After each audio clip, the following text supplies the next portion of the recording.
Хевцил хотын Ихүү яадын Бинаяхан басгүй эргэнгийн зоригтой эрд цэрэг бөгөөд Гавьят үүс бүтээгч байлаа. Тэр хүн Моабын Манлай баатруудаас 2-ыг нь хөнөөжээ. Шимүүлийн дэд 23-20. Бинаяхан Давид хааны 30 хүчрхэг баатар ирсэн нэг байсан хэдий ч түүний нэр бусадтай харьцуулахад төдийлөн олонний анхааралд өртдөггүй. Гэвч Библиэд түүний хийсэн үйл хэрэг маш онцгойгоор тэмдэглэгдэн үлджээ.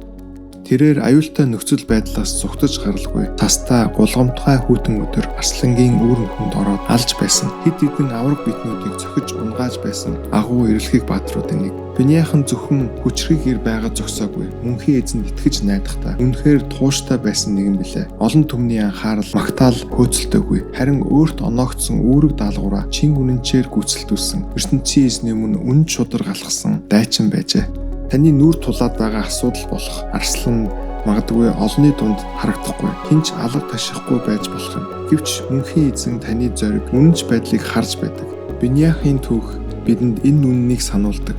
ертөнцийн эзний хаанчлалд хамгийн агуу ялалтууд заримдаа чимээгүй, далд ганцаараа байх үед өрнөдөг. Өнөөдөр та айдсаасаа зүгтэх үү? Эсвэл түүнд итгэж найдах, итгэлээрээ ураг шалгах уу? Их эзэнтэйгээ ярьцгаая. Их эзэн минь, айдас дунд зогсох үедээ зогтохгүйгээр танд найдсаар ураг шалгах зоригийг бидэндээ өгөөч. Хүн харахгүй байгаач таныг харж байгааг санан үнэнч амьдрахад нь туслаач. Иесусийн нэрээр гуйж байна. Амен.